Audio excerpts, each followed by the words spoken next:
Who am I? Well, I'm the princess of the Puget Sound, the Tacoma Tempest, and voted Spanaway's most talented drag queen on 152nd and Pacific Avenue. Lavender Life! And you are listening to Lifelines with me, Lavender Life.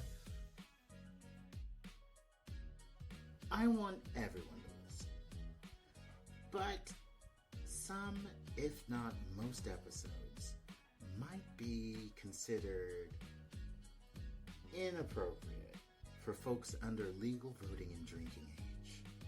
So, if you're underage and you're listening, I'm telling your mama. Now, why would you listen to my random little show here on Beyonce's internet? Who knows? Me.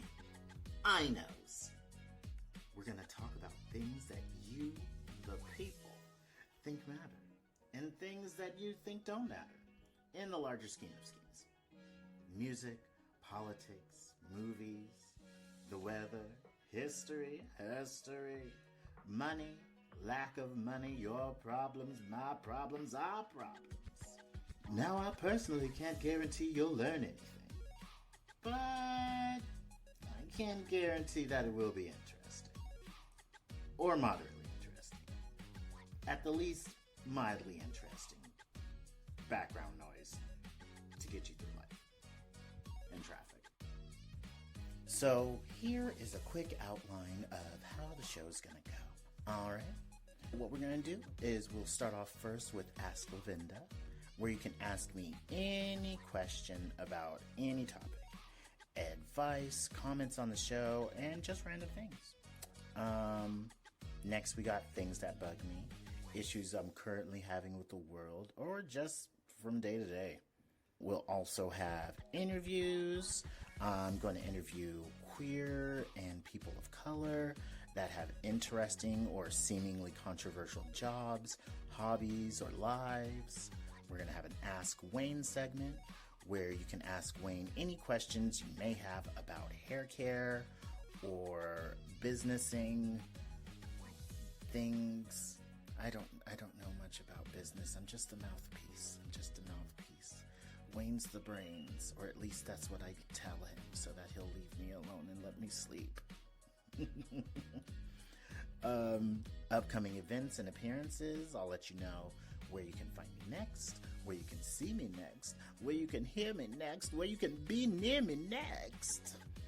And then ask the listeners. We're going to ask you any ideas that you may have for the show. You know, the idea for the show, like our lives, is to evolve after a season or so. To accomplish that, I want to hear your ideas. I want to hear your ideas so that I can take your ideas and use them as my ideas, or as a guide map to keep you all interested so you keep listening to me. Will you listen if I talk about the things you want to hear about? Or should I just keep talking about things that I want to talk about? Maybe we'll do a little bit of both. Yeah. So, let's get this thing started.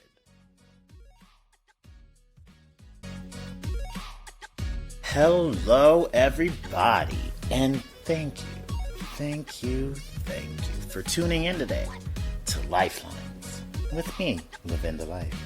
I'm your host, Lavinda Life, voted most popular drag queen on 152nd and Pacific Avenue in Tacoma.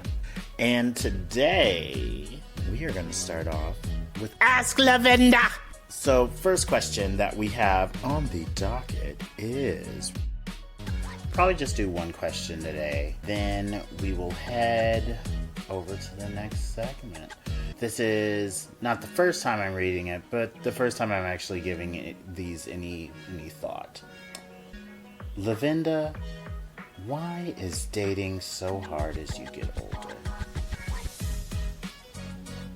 Why is dating so hard as you get older?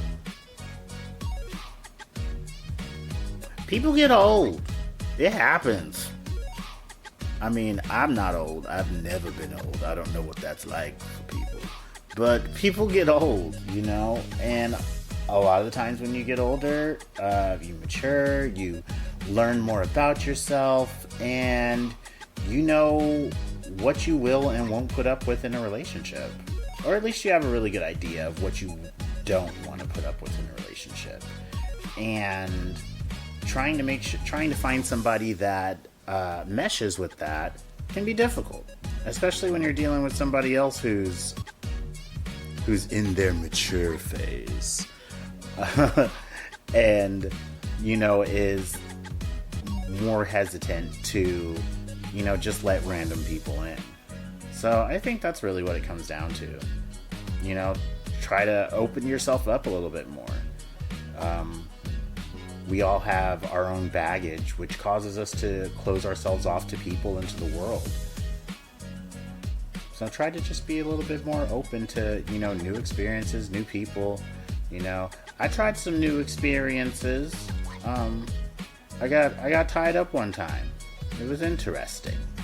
It was very, very interesting. Not my thing, but it was interesting. Gender expression! Today, we're going to talk to someone about their experiences as a trans man, some basic info on gender expression, and what living their life to the fullest means to them. I am here today with Daniel Inslee. Hello, Lavinda. How are you doing today? Doing pretty good. How about you? I'm doing alright, just out here living life, living the dream, the usual. Daniel, what are your pronouns? My pronouns are he and they. He and they? Alright, good stuff. Now, Daniel, what do you do specifically? Well, for work, I work at Oasis Youth Center. I am a development and partnership specialist, which means I help secure and find funding for our organization. I've been with Oasis for over 5 years now, and before that, I was primarily focused on youth programming, development, and facilitation. But what we'll be talking about is not related to Oasis. Just gotta sneak in that little disclaimer. Very true. Okie dokie, Smokey. So, you are a man of trans experience. Both. Yeah. Okay, so you are a trans man. Now, there are, from my perspective, lots of questions that people have for trans people in general. And I want to say that this interview will go based off of a lot of your own personal experience. So this isn't anything specifically for the trans community as a whole, but for you specifically. I'm not a spokesperson for trans people around the world. You're not? No. What are you doing? I've been working on it. Oh, okay. But the enrollment process is very lengthy. So, yeah, I'll let you know. How has recruitment been going? Pretty good, but it's a little scary out there. So, yeah. Completely understandable. This world is a lot scarier than we like to give it credit for. So, if someone wants to know somebody's gender identity, but doesn't want to be offensive, is there a polite way to ask? Yeah, I think that's a great question. I also do a lot of training in the community. So one of the things we talk about when I do those is the difference between curiosity and necessity. Is this something you need to know? Like, are you trying to help this person? Or is it just something you're curious about? And it's not necessarily that one is wrong or one is better than the other, but I think having that context going in is important. I think it also depends on who you're asking, right? Is this someone who is a friend or you have rapport with? Or is this just a random person on the street? A random person trying to use the bathroom. Yeah, exactly. Right, so we want to be considerate of the context, but I think a way to approach it is, allowing for there to be an out for that person if they don't want to talk about it. Yeah. Not everyone wants to talk about the experiences they've had in life, whether it's related to, a trans identity, sexuality, any of those things. And so I think a way you could ask that question is, I'm curious to know what your gender identity is, if you're comfortable talking about that with me. If not, totally fine. But if you have any resources or things like that I could learn more about different gender identities, I'd appreciate it, things like that. So I think making sure that we're leaving it open so a person has the opportunity to say no genuinely. Making sure that they feel comfortable and safe enough to, actually give their actual answer to the person who's asking that question. Yeah. Okay. All right, that sounds very, very good and very informative. So, a common misconception is that gender identity and gender expression are connected to sexual or romantic attraction. Could you explain the difference of the two to, like the average person? Yeah. So the way I think about the difference is that a person's gender identity and their expression of that is really the relationship you have with yourself.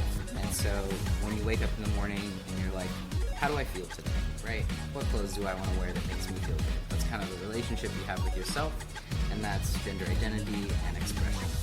And sexual orientation is the relationship you have with others, right? And it can also be romantic attraction, like you said, things like that. So yeah, one is your relationship with yourself, the other is relationship you have with other people. Okay. That's, I would say, the easiest way I describe it. Gender identity has kind of three main components, I would say. So gender identity is how a person identifies in the current moment. And then you also have sex assigned at birth. So in our country and many around the world, when a child is born, a doctor would take a cursory look at external genitalia and decide male or female, right? And so let's say a child is born and a doctor's like, it's a boy. And you're like, well and dandy, the child's healthy, lovely. That child grows up, and as they're growing up and they're finding language and ways of expressing themselves, they're like, yeah, I am a boy, right? And so those things are the same. So that would be someone who's cisgender. So they identify with the sex assigned at birth, which has a corresponding gender expectation, gender role, all those things, right? And they identify as the same. Whereas someone who is transgender grows up and they don't feel that connection to what they were assigned at birth. So that's two parts. And then the third is what you said earlier, is expression. And expression is really how you share your gender and who you are with the world. And those things aren't tied together either. So it doesn't matter what you were assigned at birth. It doesn't matter how you identify now. Clothing and the way we express ourselves doesn't inherently have gender. I'm wearing a t-shirt and it doesn't have a gender by itself. You just say like, oh, this is a men's shirt, this is a women's shirt, things like that. But I think the world really opens up to everyone when you think of expression that way, that like these things don't have a gender, it's just what do you feel comfortable with, what makes you feel great. So, yeah. Okay, cool. I really like that answer. I myself am a drag queen. I dress as what people would identify as a woman and what a lot of people identify women dress like. But I myself, in my day-to-day life, am not a woman. Yeah, and I think that's a great clarification as well, too, because sometimes people are like, oh, trans people are like RuPaul, very well-known drag queen. Yes. And it's different, because typically when folks are performing in drag, they're performing a different gender than they identify as, and it's also kind of, it's a show, it's a performance, it's having fun with gender in a way that kind of challenges these gender expectations we have for people. But that's not to say that trans folks don't do drag. I also have done drag in the past as a man. What? My drag name is Christian Mingle. I love So and that was really fun for me because early on in my transition, like I didn't know how to perform gender in a way that was comfortable, and drag gave me an opportunity to just play with gender and have fun with it. Yeah. And just dance around. Yeah, I think drag does that for a lot of people. It gives them the opportunity to try an exaggerated version of something that they want to explore. That's why there are straight people who do drag, there are trans people who do drag, there are gay people who do drag, there are actors who do drag. Tyler Perry does a lot of drag. Yeah. But he is super straight. It's just a way to have fun. And I think too, in our society, we are very strict about gender, especially policing gender norms. And so having an outlet that's creative like drag and expressive that just lets you play in a way that isn't often acceptable in every day is really a cool opportunity for people. Yeah, something that I always say is, I can't tell you who you are, you tell me who you are. Yeah. Just because I look at you and I see what my background says that you should be doesn't mean that that's who you are. Yeah. You know, and that goes into, you know, race and gender, you know, people in general. Just because somebody has a missing eyeball doesn't mean that, you know, they got in a gang fight. Maybe they weren't born with an eyeball. It's possible. Maybe they were going through some tough times and sold it. You know, People there's donate. high demand. There's high demand for eyeballs. People donate blood. People donate plasma. People donate eyeballs. Yeah. So you are currently in a relationship. You are married now? Yeah, I'm married. Yeah. Okay, cool. How long have you been married? We got married in October of 22. Nice. And if anybody doesn't know, today is February 5th, 2023. So prior to you and your wife begin a relationship, was dating as a trans man difficult for you? Was it a breeze? I mean, I think the idea of dating is challenging for a lot of people. You know, I don't want to speak for other people, but I think just with social media and dating apps and things like that, it can feel intimidating to say the least. Fair. Actually, after I came out as trans, I had only been in 2 relationships. So I was in a relationship with someone in high school, and we just kind of had different goals and dreams and things. And I was a little bit older, so I was going through college, so we were kind of drifting apart naturally. And then I met my current wife, and I would say it was kind of scary because I was very early on in my transition, which is a different experience for everyone, but I was on hormone therapy, kind of going through that, finding how I was comfortable just being myself, and so that was kind of scary. And also, like, the idea of how do you tell a person, when do you tell a person, those are like really personal choices to a lot of people. Things like safety is a huge thing coming into it, you know, depending on who you're dating. Like, I was primarily, you know, looking to date women at the time, but if I was looking to date men, like, that could be potentially scarier for me, or, you know, it just depends on your experience and comfort, you know, dating in general. But I would say most of my, like, nerves around it were just, like, the idea of dating. You know, I was young when we met. I was 18. So I was still a little baby. Not that I'm old now, but Of course you're not. No. Yeah. So yeah, it was just kind of scary. I think the biggest challenge around it came when, like, she didn't even realize that I was trans, I guess, initially. And she had shared with her family that, like, she'd met someone who was really great, and just, you know, he's a little bit different, he's trans, and that was a problem for those folks. But we've since moved through that, I would say, the majority. But yeah, I think it would, like, in hindsight, looking back and thinking about now, like, if I weren't in a marriage and committed relationship, like, the idea of dating is intimidating to me. Yeah.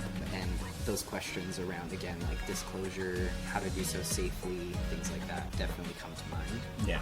And it really depends for people, you know, when they disclose their trans status, because, again, things around safety.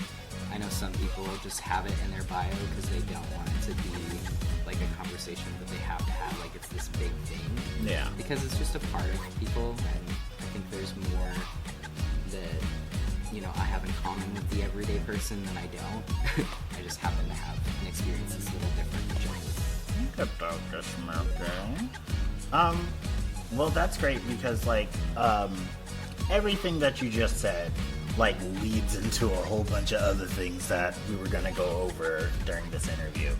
So you talked about safety. Do you feel Washington and Tacoma safe places for trans people? I think on the surface, Washington is seen as a very progressive state. We have a lot of legal protections in Washington. We have access to healthcare and trans-affirming care. It's written into state law. But that doesn't mean safety necessarily. True. Because it's just a more complicated answer, because there's different areas within Washington that are more conservative and more liberal. It kind of depends on if you're in a rural area or in, you know, the urban city environment. And that tends to be true across any state. More urban environments tend to be more liberal and have greater access. So I would say compared to the South, yes, it's safer, but that doesn't mean that discrimination and difficult things don't happen for trans folks in Washington. But I would say there's more support than in some states. Okay. I mean, there's research done by the Transnational Survey It's the only survey that exists specifically surveying trans and non-binary folks throughout the United States that shows trans folks will delay medical care, won't seek medical care, things like that, because of fear of discrimination or because it's happened. And, you know, when you talk about research, sometimes it feels really cold and distant, but even when I moved to Tacoma, I had to get a new doctor, and that was a lengthy process in itself. Healthcare is just complicated and difficult to navigate, I think, really for everyone. But the first place I landed, you know, this doctor, this medical professional told me, I've never treated a trans person, you're going to have to tell me how to do that. And if I'm seeking a medical, you know, quote-unquote professional, like, that's not really something that gives me comfort. Yeah. To my knowledge, when you go to medical school, you're taught how to treat human bodies, and I have a human body. That makes sense. And I also had people in the office, like nurses and things, who visibly displayed discomfort when having to touch me and things like that. And that was really awful to experience. And thankfully, I knew that I didn't have to go there. I had resources to go to a different doctor and navigate that. But, you know, a lot of people, after an experience like that, you're just like, I don't want to be Right. So... Well, I'm really glad that you were able to have the resources to find alternative care, because that's something that I know a lot of people of color have issues with going to hospitals as well, because this country has not historically treated people of color well, and that ends up trickling down through the generations with, you know, reasons why people had such problems with getting vaccines. It's because, you know, generational mistrust because of exploitation. Absolutely. Yep. And very few apologies. Yes. Few and far between. Few and far between. Yeah. And that goes into, again, another question. So, why do some people identify as transgender, gender nonconforming, genderqueer, non-binary? Yeah, there's a lot of different ways people identify their gender and communicate that to other people. One of the things that I do when I talk to folks about this is I'll ask the question, what do you think is the goal or purpose of language in general? Right? And a lot of times people say to communicate, to connect, convey ideas, different things like that. And the way I define it is, as individuals, we are trying to express our uniquely individual experience of being human to other humans, other people, right? And so when you think of it in that way, the idea that language adapts becomes very clear, right? We need to continually adapt our language to adapt to the experiences we have. And so when people identify in different ways, they're just trying to find the language that gets closest to their experience, which can't even fully be encompassed in a word, right? Right. Language often falls short. And so there's a lot of different ways to identify similar experiences, because people are just trying to like narrow down what's the closest to what they have, and then maybe they can find another person who has that, and they can find community and support in that. And so I think really that's the reason there's so many different ways of describing gender and sexuality, is in an effort to convey your experience to other people, and I think ultimately a lot of times to find community in that and support. Why do you think society gives people who don't follow gender norms such a hard time? There's a lot of reasons. There's a wonderful individual who talks a lot about this. Their name is Alok Vedhanan, and one of the things that they say is the reason that trans folks and gender nonconforming folks and things like that receive the most violence and hate is because we are highlighting the things that people have been taught to hate about themselves, right? So we're showing our truth and we're saying, I'm not going to be ashamed of who I am. This is who I am. And that is threatening sometimes to people who've been taught, no, you have to push that part of you aside. You can't be your full self. And so seeing that is scary. And sometimes people don't understand. And I think that another part is that gender norms really are harmful to everyone, not just people who, you know, go against them, so to speak. But toxic masculinity, like, is harmful to all men. Yeah. Right? Very and much it's so. also harmful to women because of the way that, you know, people treat women because of trying to be masculine in a specific way. And so it highlights the ways that everyone is oppressed by these gender norms, and people get mad. And they don't know who to be mad at, so they're mad at us sometimes because we're bringing that up again and then. Oh, right. I completely understand that. You know, you go through life like hearing just casual comments that people make, like, oh, she's over here trying to be a man, and, you know, just the disdain that you can hear in people's voices. Quit being a girl. What's wrong with being a girl? What's wrong with being a man? What's wrong with being a little bit of both? If that person is happy, you should be happy for that person. You know, men do this, women do this. I grew up primarily raised by my mother and my grandmother in my youth. And society tells you that women are supposed to be like homemakers and like just like taking care of the house. That's not the reality that I was living. Not at all. My grandma was running stuff, okay? Yeah. She was out here running these streets. Not running these streets as in like, oh, I'm getting out here and getting it down, but... calling the shots. Yes! Yeah. Thank you. Yeah. Very much so. A lot of conservative people seem to believe that there is a war on gender. Is there a war on gender, and are we winning? I don't think that there's a war on gender necessarily. I think there's more of a reckoning with what gender is, and that I think there's a trend of letting go things that don't serve or uplift people in the world. And like I said, these toxic ideals of what it means to be a man and what it means to be a woman and what it means to be a person, I think we're just saying like, no, like that's not what these things are, and they're harmful to everyone, and we're not gonna like keep accepting these things. And I think especially that toxic part of it, right? Like toxic masculinity is not an excuse anymore in the ways that it was. And so I don't think that there's a war on gender.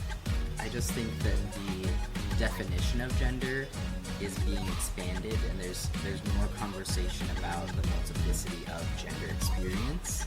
And also, we are winning. Because I think that conversation is so important, right? For everyone to have. What, to you, because again, with like conservative media, what are some of the misconceptions and the misinformation that you believe is being pushed out about trans kids? And can you clear any of those up? Yeah, I mean, there's a lot of them. So, depends on how long you have. I have all night, baby. Yeah, I think a big one is that these kids are brainwashed in some way, or they don't know who they are, and it's just, you know, this political correctness, quote unquote, of, you know, just trying to do the right thing, but really misguiding children. And the thing is about gender is that it develops for every person around the ages of 3 to 5. So my educational background is in psychology and human development, as well as gender and sexuality. Ooh, and so he's smart. I try. And so this is something that has been researched over and over again, and is literally just a fact of the world, that is when gender develops. And so this idea that gender is fixed when you're born is not true. It's a fallacy that we've been taught. And so you can't be brainwashed into this idea that you're someone you're not. And just because someone's young, like, doesn't mean they don't know who they are. Right. I work with youth, and a big thing is that youth often don't have a lot of agency. There's a lot of ageism towards young people. You know, you're too young to understand this. How could you know, type of thing. Consistently, what the research shows is that they do know. And that when they find the language to express that, it's important that you're believed. I mean, think about now, like if someone were to tell you you're not who you are, right? Exactly. You're like, well, I know who I am, right? You're like, you're not going to know who you are until you're at least 57. Yeah. So I think that's a big one. Another one, I think, and maybe it's less about trans and non-binary youth and more about adults, is this idea that they're predatory towards children and young people, and that also is not true. Oh, you mean the grooming drag queens that are roaming through the streets? Yes. Research also shows that, unfortunately, when children experience experience assault in that way. It's typically white heterosexual men. It's often people that the children know, and often in their family.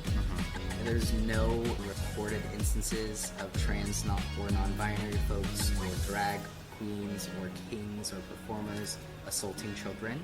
It doesn't exist, and if someone says it does, I would question where they're getting that information and if it's a valid source, because it's just not true. I saw something recently, part of that conversation around, drag queens and drag grooming children. Honestly, the most dangerous thing that can happen if you bring your kids to a drag show is that someone who is against that happening will show up with a gun. And it's true. I did drag in my hometown, that's how I started, and Caesar is a really great friend of mine, Caesar Hart, and they put on all-age drag shows in Grace Harbor. And the youngest performer we had was 4 years old. Aww. And he was out there strutting and stuff and just having a grand time, and the amount of support and love that was for that child in that moment, just to have fun, is truly phenomenal to see. And to see that it's okay to just have fun and dance around and express yourself how you want to in a safe way. Most people don't have that going on, and that is a disservice to children. Very much so. Having an environment that is safe to do that, I think, is so crucial. And it just makes me sad when people are making these accusations that are unfounded and just based in fear-mongering and age-old stereotypes about queer people being sexual predators. Oh, wait, are these supposedly groomer drag queens? Are they also the same people who are assaulting folks and pretending to be a different gender to go to the restroom? Yes, oh, okay. And for anyone listening, if you want to know the secret of what trans folks do in the bathroom, we go to the bathroom and we wash our hands, which is 50% more than the majority of people. So, there's also no recorded instances of trans folks assaulting anyone or pretending to be, the opposite gender to assault someone in the restroom. Usually it's quite the opposite. Trans folks are assaulted in the restroom because people decide they don't belong there. Yeah. I remember in 2016 was the time where a lot of bathroom legislation was happening. And I'm aware that people can't see me, but if you were to see me walking down the street, you would not know that I'm trans. So-called pass, which means people wouldn't know that I'm transgender unless I say so. And so if they want me to use the women's restroom, it's going to be a bigger issue because people will be uncomfortable. I look like a man, I have facial hair, I have tattoos, all these different, I don't look like I belong there because I don't. And so that would be a bigger issue and make more people uncomfortable, including myself. Yeah. So yeah. Okay, Dr. Smoker. Well, that's very, very nice to know. And I know that I've always said that if someone wants to attack you, they're going to attack you. They're not going to go through some convoluted plan, putting on an outfit and makeup to look like a specific gender so that they can go into a restroom and just wait in there waiting for children. Yeah. I mean, the restroom smells nasty. People are pooping next to you all the time. Public restrooms are whack in general. They let's start there. Really are. Especially in our country, there are other countries that have public restrooms. They got bidets. Floor to ceiling doors, though. There's not these 3-inch cracks in the door. Yes. Only halfway to your waist. If privacy and safety is the real thing, then we need to look at the way that architecture is structured in public restrooms. Seriously. Because it isn't meant for safety. And why is there never hot water in the sinks? Yeah. I just wish that, if we're going to have a divide on bathrooms, I would love if it was pee on the seat, not pee on the seat. Because nobody deserves that. Right? It's just, yeah. But, also, spoiler alert. If you have a bathroom in your home, it's gender neutral. You lie. No. You come on my show and you tell lies to my soon-to-be new audience that restrooms are gender neutral, especially restrooms in your home? Yeah. So you're telling me I don't have to put a sign on my restroom at my home to say that I specifically use this? Nope. You better call up that sign person and talk you into it. I don't know about that. That just don't seem right. That don't seem of what. Yeah. There's actually some really cool modern concepts for public restrooms that have it so it's kind of like it's floor-to-ceiling doors and stalls, so there's privacy, and it's kind of an open like alleyway, right? So there's no opportunity for anyone to be assaulting anyone in the restroom, and then the sinks are on the outside, so that you just go out and it's like a communal hand washing thing. So yeah, I always find it interesting that when the people are talking, that they're always saying someone's gonna go in there and they're gonna attack your little girl, and they only care about children's safety when they're in bathrooms, but not when, you know, they're at school. Yeah. They're at school, or, you know, at the mall, where certain people in politics can just, you know, try to follow you around and end up getting banned from that mall. Do you know how much stuff you have to do, how creepy you have to do to be banned from a mall? I don't personally, but I'm sure It's a lot. because people be acting wild in They malls. do. Yeah. They do. Oh my gosh. So there are many obstacles that make it harder for people to come out later in life. What do you think some of those issues are, and what helped you in your coming out experience? Yeah, I think what makes it harder for folks who are older, this kind of sense that like, well, you've lived this long this way, why are you trying to shake the boat, right? Like you got through life, you know, this far. Why are you trying to change things up now? Yeah, just tough it out, you know? Don't rock the boat, that type of mentality. And also, it's hard. Like, I would say most of the time when folks are older, they kind of have their established communities, established support systems, things like that. And unfortunately, in our society, like, it is still a very real thing that you can lose friends. You can just lose by coming out. Yeah, family. Your livelihood. Yeah. And so it's like, what the benefit of doing that when you have everything to lose kind of idea. And I think one of the things that helped me the most was just having that supportive community around me. I think community is honestly the most important thing for everyone. It doesn't matter what community is for you or what that looks like, but having a support system around you is so crucial. That honestly is what saved my life and helped me, you know, realize who I was and feel comfortable with that. Yeah, so that's the biggest thing. Okay, cool. What do you think makes somebody an actual trans ally? Well, I think allyship requires several things to be effective. One of them is that you are active. You don't have to be in the streets every time there's a protest and things like that. There's ways to be active that can suit whatever comfort levels you have. Like if you're not comfortable being in the streets, that's fair. It's scary sometimes.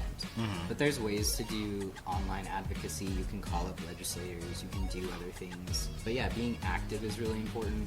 Being a part of that community, listening to them is huge. A lot of times allies have, you know, really great intentions, and you can't advocate for a community if you're not willing to listen to them and let them tell you what they need. Yeah. Right? It's not my job to know what's best for the black community because I'm not black. I don't know. And so I need to be listening more than talking. Making sure that we're using the privileges we have to advocate for the communities we care about in the ways we can. Right? Yeah. And so if you are a cis person who wants to be an ally to the community, one of the best things you can do is talk to people in your life who are cis and maybe don't have an understanding for trans folks and educate them, because they're going to hear you more than they're going to hear me sometimes. Yeah. Because I'm already starting at a deficit for some people. It's Right. like, why would I listen to you? Yeah. Right? And so you have their ear if they're a part of your community. And so being able to have those tough conversations, I think, is a really important thing for an ally to any community. And then also be willing to do your homework and admit when you're wrong. Like, Yeah. humility goes a long way, and nobody, you know, was born into this world an expert in anything. Whoa. I certainly wasn't. I'll be the first to admit it. And so it takes time and it takes commitment, and I make mistakes and I admit when I do, and I commit to doing better, right? And that's all we can do, really. See, that's what my dad actually told me a man is a man is somebody who takes care of their responsibilities and just takes accountability for their own actions. So just because you said something and you don't recall saying it doesn't mean you didn't say it. And if it's effed up, it's effed up. Acknowledge the fact that you effed up. Do your best to be better. Yeah, and I think definitions of what being a man is like that are much better than, you know, boys don't cry. Exactly. Things like that, because anyone can show up, right? And if that's a part of what being a man looks like to you, then show up. Yeah. Right? That's all it has to be. It doesn't have to be, you know, you have to lift the most. You can never cry and never show emotion and all these things. A lot of times I think the way that people can be the most true is by showing up and showing feeling and emotion. And that is really strong. Like, it's hard to be vulnerable. Yeah, it's very hard to be vulnerable just from a person level. Yeah. You know, you see it in the way that people interact with each other. You know, nobody wants to feel like they're doing too much. Nobody wants to feel like they're the first person to say, I love you. By the way, I do love you. I love you. Oh my gosh, if he wasn't married. But yeah, you know, there's a long way that we have to go. But I think that we're getting there. Do you think that things are getting better for the trans community? Big sigh. Yeah. Especially with the last year. Yeah. I mean, the last few years have been hard, and there is a lot of legislation throughout the country that is trying to take protections away and go backwards. There's actually an initiative in Washington State right now that I heard of recently that is pushing to quote-unquote detransition any trans youth under 18.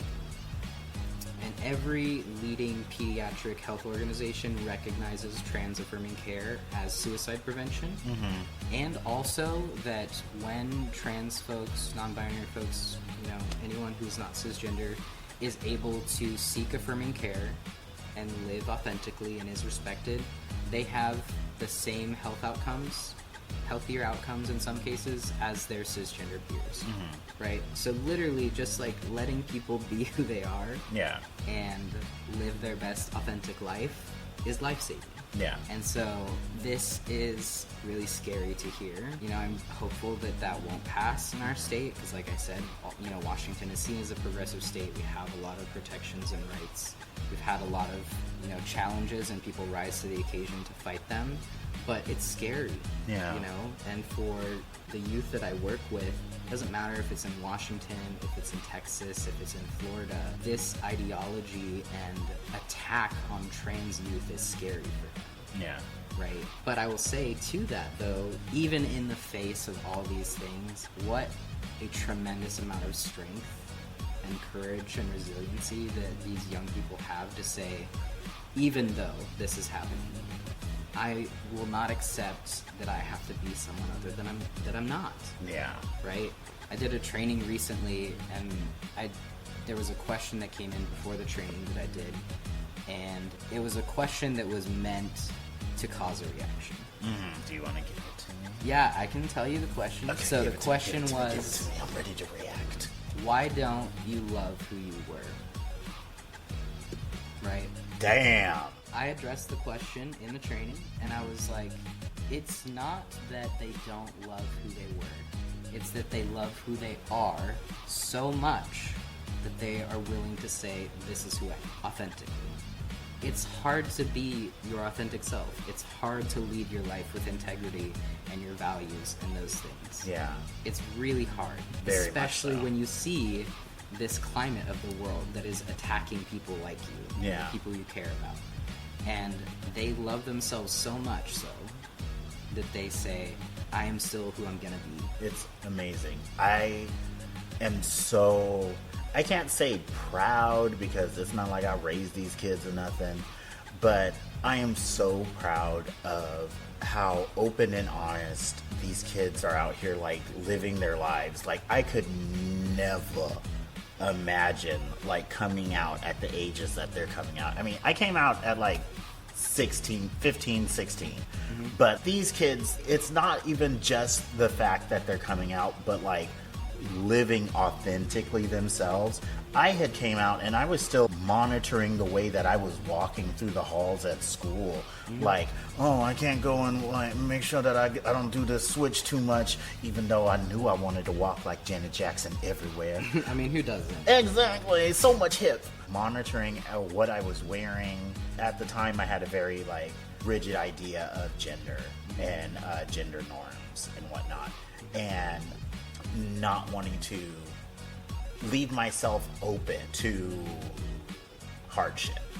The hardest part was me coming out and then hearing stupid questions from straight people. Like, oh, you're gay. I loved gay guys. My mom always said, like, you know, you can, like, always trust a gay guy. And, you know, like, they're so much fun to shop with. And I'm like, I don't have money. Like, what do you mean shop? Like, are you buying me stuff? And they never were. Yeah. They never bought me anything. Shame on them. It's unfortunate because I think like a lot of those ideas around what it means to be gay and stereotypes and things like that are really to commodify what it is to be gay. Oh, you mean like a GBF? A gay best friend? It's like, how can I have this person enhance me? Yeah. Right? Yeah. But yeah, I think it's truly inspiring to me every day. Yeah. Like, it's a privilege getting to see these youth grow into who they are. It seriously is. Yeah. And I just hope that they get to continue to do that, right? Like, I hope all the best for them. I hope that their dreams come true. I hope that they get all the affirmations that they need. Something that, like, surprised me was the fact that some of their parents are still, like, in that negative, like, mind space. Because their parents are like my age, and I am not old by any other thing than paper and actual time. Time is a construct. Time is, I know, I just read that just came out. Time is a construct. Something that a lot of people say is that when all the old racists die, then there won't be any more racists. But these older people are still pushing their ideals on these younger people, which is one of the reasons why I understood the fact that some of their parents are still acting like this. Doesn't make it right, but I can understand and sympathize for their horrible, horrible view of the world.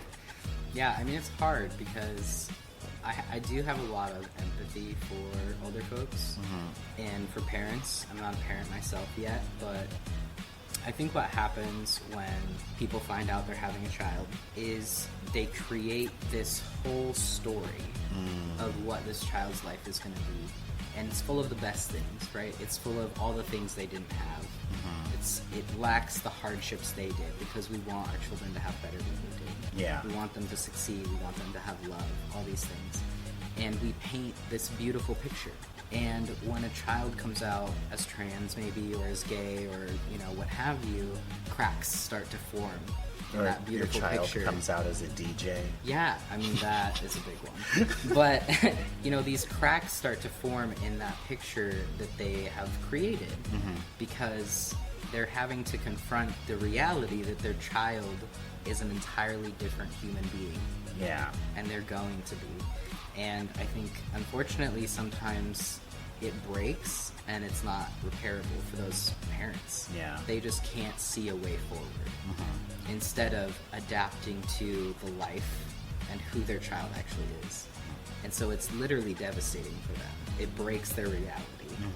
And I have a lot of sympathy and empathy for it, but, you know, one of the other things we hear sometimes, and that I even heard, is that, you know, when I came out, it's like I was dying. Oh my. Who they knew was dying. And it's literally the opposite. I was living my truth for the first time, and they were getting to see who I'd been the whole time, who I knew I was. Yeah. And they didn't get to see that before. So it's literally the opposite. I'm still alive, and I'm more alive than I'd ever been. But I think, again, that picture that people have in their head gets broken, and it's just devastating for them. I completely empathize and sympathize. That's not something that anyone should hear from someone that is, in theory, supposed to love them no matter what. Yeah. I mean, I grew up with my grandparents, and they've come a long way. Okay. Because they got to see that I was living, right? They got to see the that I was progression. happy, genuinely in my life, right? And so I think that has a huge impact when people's parents start to actually see their children thrive, and see them more, and, see their smile really reach their eyes and who they are, right? That changes people, but growth is hard. Actually, it's kind of a little corny, but literally the way I live my life is a saying, and it's no growth comes from comfort. I have a tattoo of it on my body. But growing is hard. Yeah, that makes a lot of sense. Like, seriously, like you don't really learn things about yourself unless you are forced to learn things about yourself, like what you will and won't accept. That's one of the reasons why I love meeting different kinds of people. I love it.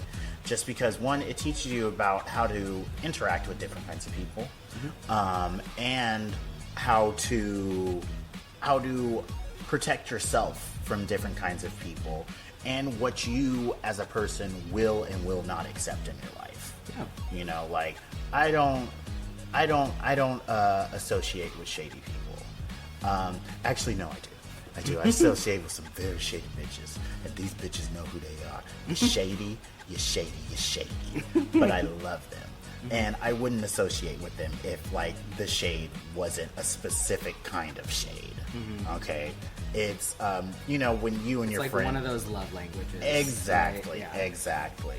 You know, and I think that's an amazing saying. It seriously is.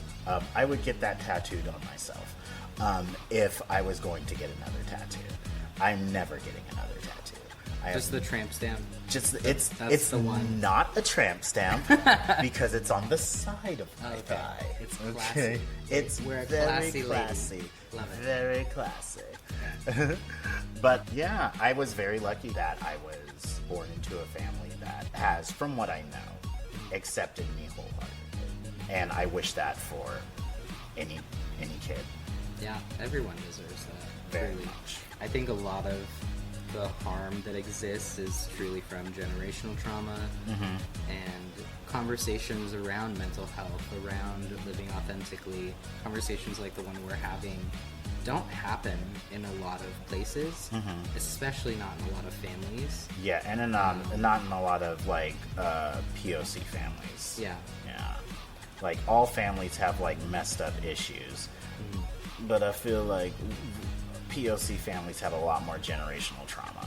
They do, and a lot of those, you know, sometimes, like, depending on the community of color, like Asian communities are kind of stereotyped as being more conservative, things like that. The model minority myth. Yeah, all those things. But a lot of those more conservative ideals come from colonization, come from, you know, the ways in which they have been oppressed and eradicated, tried to be eradicated in things, right? Like, pre-colonization ideas around gender for indigenous folks were much more expansive, right? And then you have Western thought, Christian thought coming in and saying, no, this is the binary, this is the way things are, literally outlawing their culture. Yeah, speaking in their language. Yeah, and like all those things. And unfortunately, that was so strong that it still has ties to a lot of our cultures in negative ways. But I think there's also a lot of healing happening for folks of color when we have these conversations and recognize that these are identities and ways that our people have existed since the beginning of time. Yeah. That's amazing. Daniel, are there any words of encouragement that you have for anyone who is listening and might be trans or gender nonconforming, non-binary, or just a queer person who's out here being a gay bee? Yeah, I would say you are perfect just as you are. You don't have to even know what that means yet. It's okay to not know who, and it's okay to know who you are too. And find the people who will love you and accept you for who you are. Never accept anything less. Go team. Go team. I love that. I love that. Daniel, do you have any questions for me? Is there anything you would say to folks? What would I say to the children or to the people in general? I would say do your best to have a strong sense of self. You might not be for everybody, but there are people that you are for. Search for those people because you need those people in your life. Friends and non-blood family members are just as important, if not more important, than blood family members. You can make a family, you can make a family, you can make a family. Beautiful. So yeah, that's what I've got. Daniel, I'd like to thank you very much for coming in for this interview. I will make sounds out of my mouth later, and hopefully more people will listen to it. Love it. Thanks for having me. Yes. All right, gang. So we will be right back with the next segment of Lifelines with Lavinda Life.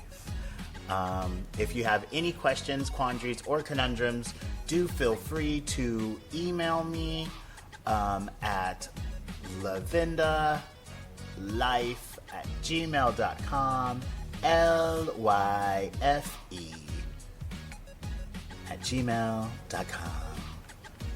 If you have any questions, if you have any suggestions for things that you'd like to hear on the show, feel free to hit me up. You can also follow me on Facebook, Instagram, TikTok, and please make sure that you do check out some of the places that Daniel recommended. What was the trans with all of the data information on The Transnational Survey. Yes, check Great out resource. the Transnational Survey. Any other resources? Check out Oasis. We are an LGBTQ resource and drop-in center. We serve folks who are 11 to 24.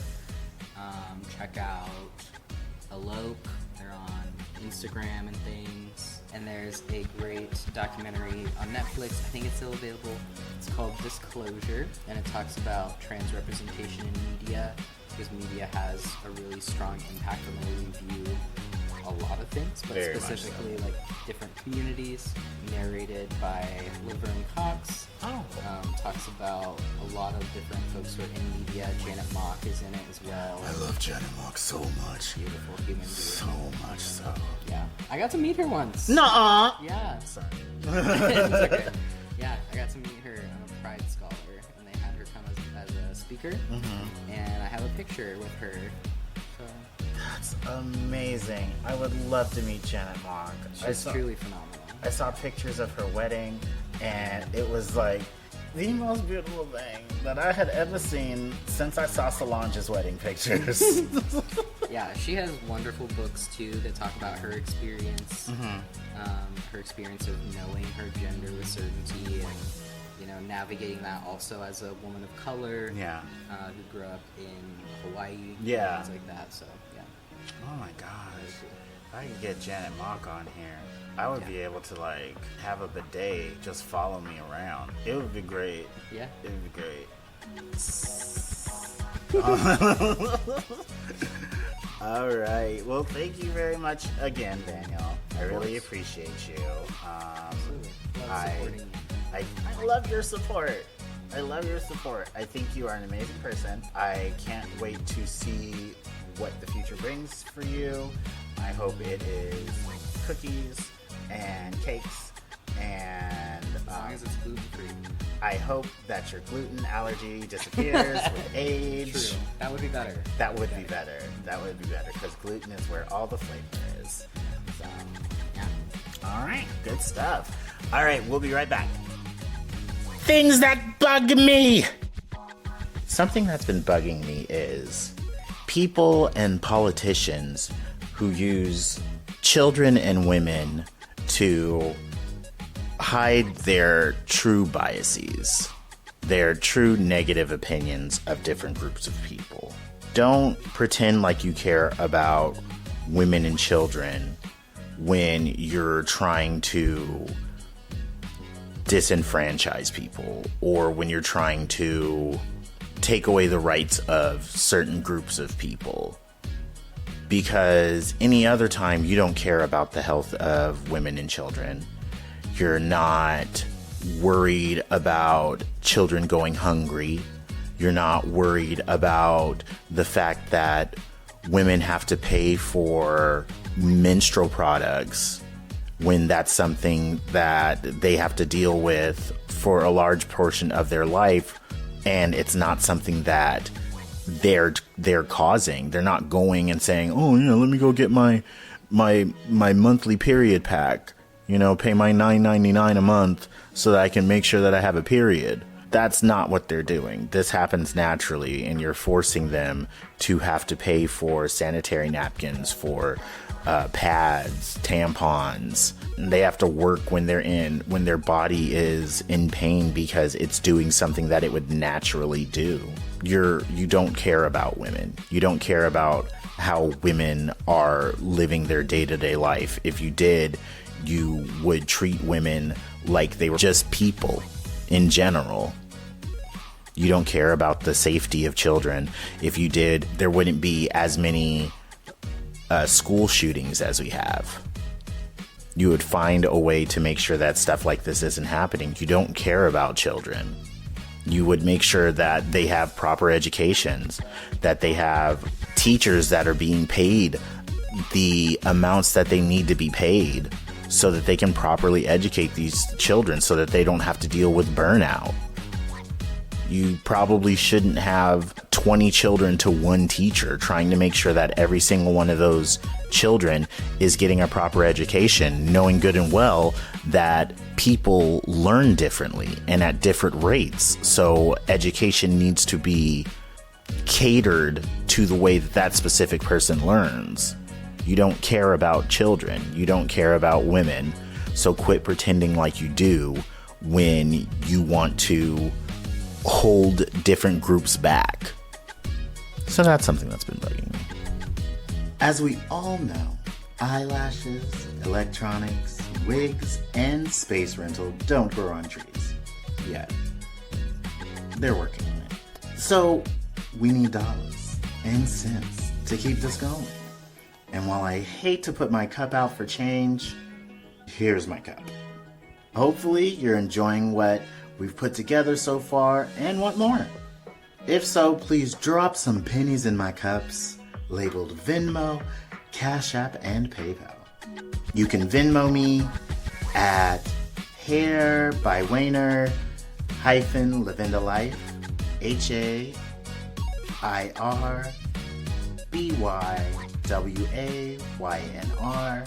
hyphen LAVINDALYN.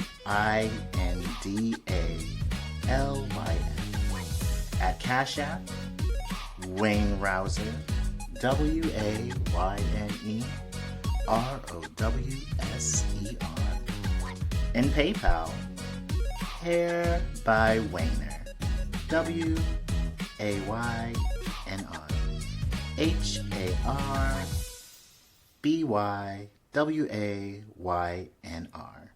In the subject, put lifelines, so I can use it for the show specific. Upcoming events!